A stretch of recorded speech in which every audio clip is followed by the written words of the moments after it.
Hey, this is Alec. Welcome to White Whale Comics.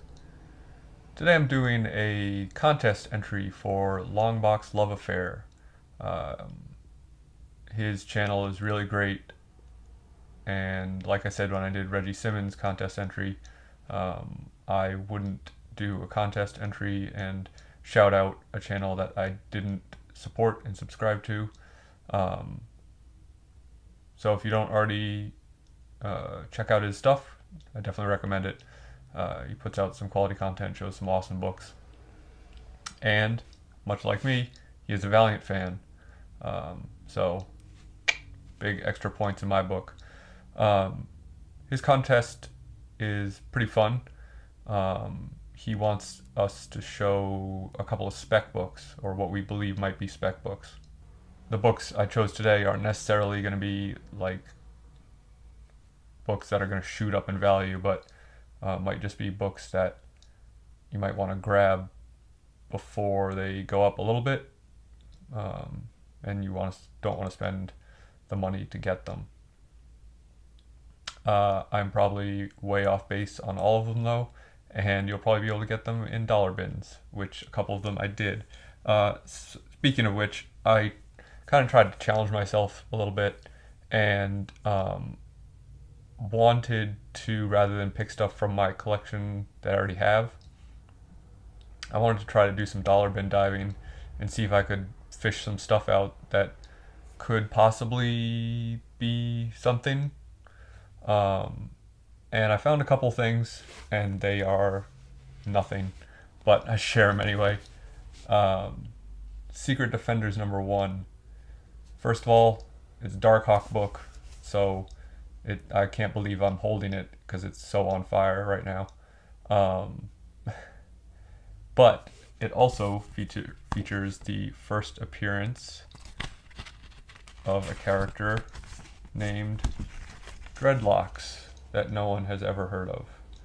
Um, but, you know, weirder things have happened than Dreadlocks becoming a hot character. So uh, just keep an eye out for this. And it's a shiny cover.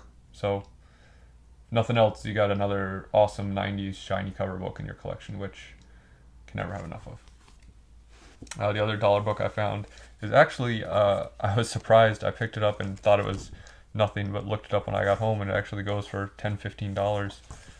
It's Image Zero, and it is the first appearance of Troll, who is a really goofy character created by Rob Liefeld.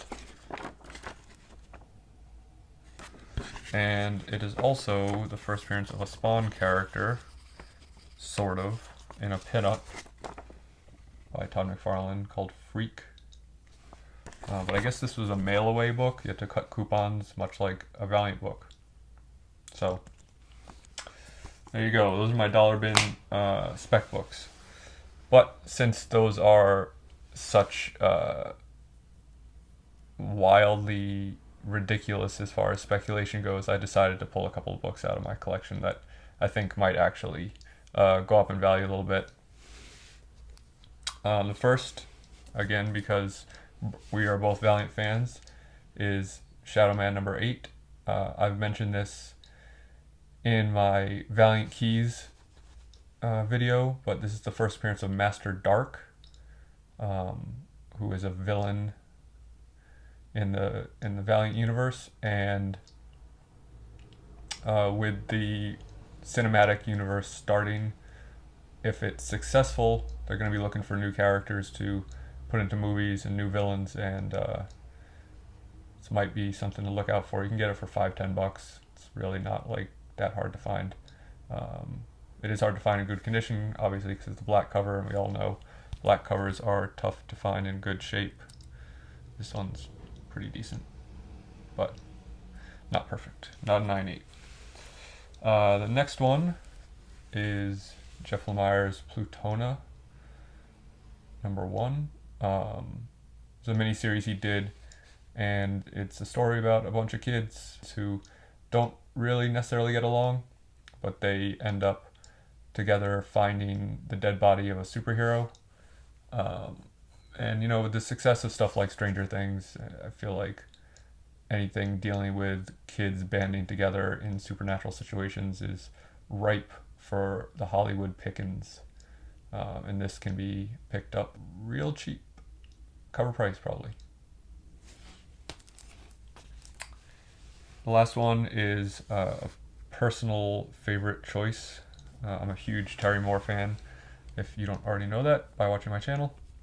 And this is something that apparently has been optioned, so it has gone up in value a bit, but I've not heard anything else since then. So I feel like if it does get actually made, it could jump again, and that is Rachael Rising, #1. Another book to really hard to find in good condition. You see here, maybe the glare, black cover, got rubbed off from the staple. I also have a second print.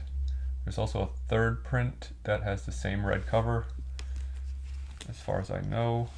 And there's also this Halloween edition, which I don't really know much about, but I found for $1 a while back, so pick that up too. That's going for about $50, the regular #1, I believe. But like I said, you know, if that does get turned into a TV show, it had a pretty low print run, so it is definitely something that could be really tough to afford if it turns out to be successful. So that's all I got. Hope you enjoyed it. Spec is always fun to talk about, but it is just that, it's speculation, so who the heck knows what's going to happen. I mean, there are certain books that like never would get, like Dark Avengers #1 is all of a sudden a hot book. I don't know, man. It's a crazy game, but part of the reason why we love it, right? Cool. Check out Longbox Love Affairs channel, and talk to you soon. Thanks for watching. Never turn your back to the ocean.